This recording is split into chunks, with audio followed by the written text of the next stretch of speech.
All right, so here's the budget tab. So we got to add a budget, so we're going to call it, call something really classy like my budget. And we're going to add one. You can add as many budgets as you want to. You can mess around with budgets till your heart's content. Only one budget's ever going to be final. That final budget is the one that's going to be related to the institutional proposal and the proposal development document. So you can, modify them to your heart's content here. That, obviously there are times you have to move around different things within a proposal to make things work. And this is a really useful tool for doing this. So we've added one, so you can see it's listed here as my budget. It has the summary information available here. Obviously, at this point, there is no summary information. We haven't put anything in. So we're going to click Open. Okay. So now we've just jumped from the proposal document into the budget document. You can see that. It's obviously very apparent here. And the tabs have changed somewhat. And you've got this cool little blue button that says Return to Proposal, which will get you back to the proposal document from anywhere within the budget document. I should have mentioned earlier that documents usually have this information up at the top, so it tells you what's the doc number, who initiated it, information about it. The proposal actually has like the PI's name in it, so they're a little bit different depending on the document, but some standard document information is always available here. So we're on version 1 because we can version these documents. Good stuff. All right, so it knows my project start and date because it pulled that from the proposal, which is awesome. It also created the actual periods here for me, which is also fantastic. So I don't have to go in and create 5 periods. It knows, okay, boom, boom, boom, that's a year, that's a year, that's a year, that's a year, that's a year. If I had ended the project end date on 4/13, we would have one more period here, which would say 4/13/2016 to 4/13/2016. So it's smart enough to make them a year. Currently, they're set up to be a year. If you needed them to be something else, obviously, you can modify that as well. Okay, so what's our budget status? Obviously, it's incomplete. It's not final at this point. Here's a section for putting in comments. You can set whether or not it's all on or all off campus, which stops it from asking you that question if you know it's all going to be one or the other. Usually, you want to leave that alone and leave it at default because you might want to modify different pieces. Is this the modular budget or not? Highlighting this will allow this modular budget tab to be editable. We're not going to make this a modular budget because that would be kind of boring. So we're going to leave it as a full. You can put a total cost limit in here, which will flag a warning if you get over your cost limit. It won't stop you from submitting a budget. It won't stop it from being submitted somewhere else.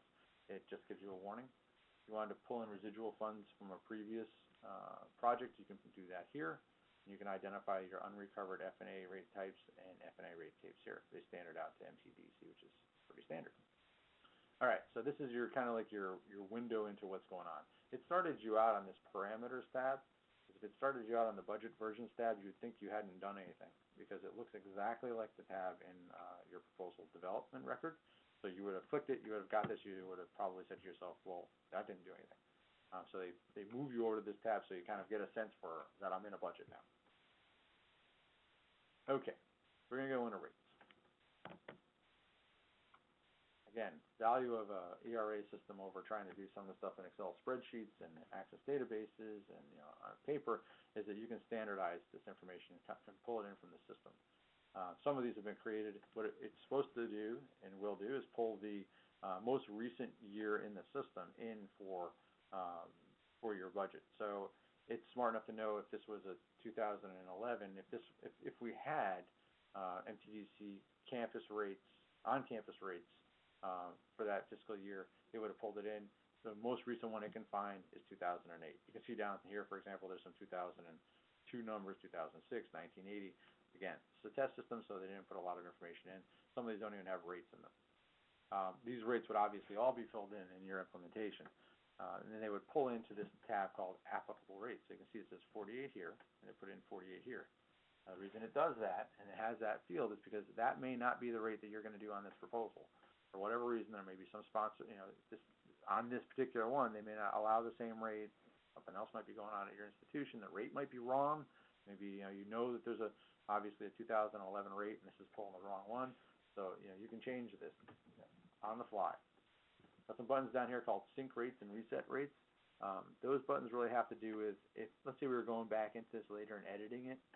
If we had changed 48 to 52, I can sync the rates back to what they were when I first started. yes. And it will pull them back to the 48. Let's say I'd made it 52 in the last one, and now I made it 54, and I wanted to go back to 52. That's what sync rates would do. Reset rates actually brings them all back to this institutional rate. So again, kind of useful if you're going through and you're putting in some rates that you think you're going to be using, and then later you say, I want to make a copy of that proposal, and I want to go in and I want to reset the rates back to the standard to see what I'd have. Or I want to move this rate around a little bit or that rate around a little bit. You can do that very easily here, and then modify them back if you're just trying to do a quick test and you don't want to save it, or you can save it as another version. Here's your section for fringe rates. Again, totally configurable. All these rates are totally configurable, so you're going to see some kind of MIT-specific stuff in here. Not necessary. Is your inflation rates. You have one for all kinds of different things within this process. And then there's MIT uses a vacation process, which most people don't use, but it's available here. You can add other rates in here, your own rates, whatever you want to put in here. Very, very flexible tool. Summary tab is not going to show us a lot of information right now, but this is where you'll get your budget summary information. So we'll go back to this after we add some personnel. We'll stick some non-personnel items on it as well, so you can kind of see it fill in. All right, the first thing it does is yells at me, of course, because I haven't put in a job clipper in as. But what you'll see at the top of both this and the non-personnel tabs is the budget period. So it starts out with the first budget period, and you can do a simplified view or full detail, but I doubt you'd ever want to change it for full detail. So I'd leave that alone. So it's got my first budget period, and it's telling me already. Okay, great. You told me Inez is on this, and I know she's from a specific department or she's with departments, but I don't know which appointment her funding is coming from. So that's really where the job code is a standard. Whatever you may call it within your institution, and they have some silly ones in here, so we'll make her the dean. That code would be something that comes out of your financial system. And if you had it tied, if you had an integrated solution where you were updating that information into KC on a daily basis, you'd be able to pull that information. And it actually could pull the base salary and put it right in. Obviously, they don't have one set up here, so we'll say it's how many zeros. I don't know if I just made her 90,000 or 9 million. And you can identify what kind of employee she is. So what are the durations of this? A 9-month duration. And that information is going to go into calculating the salary. You can set up an effective date, so she might not be starting right away on this project. Maybe she's starting 2 weeks later. Put that information in there so it knows how to handle that for figuring out what the costs are going to be related to her being on the budget. Obviously, all the key personnel would go in here. So if we had a co-investigator, other key personnel, there would be line items for each of them. So we've got again, this would be a budget overview. We haven't put any information in a great deal, so we're not going to see a great deal right here. Oh, I'm sorry, we have to actually save her information.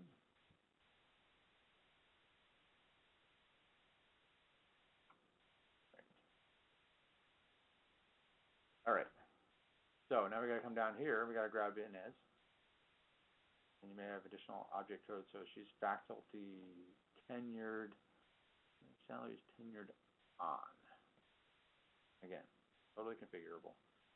If you wanted to create a group, if you were going to group people within this, just to say, like professional staff or whatever group you want to kind of keep these together for your own reporting or own sanity to track them, you can type a group name in here. Once you type in a group name within here, the group shows up within the drop down for other ones. So obviously, where else? We got her on here now.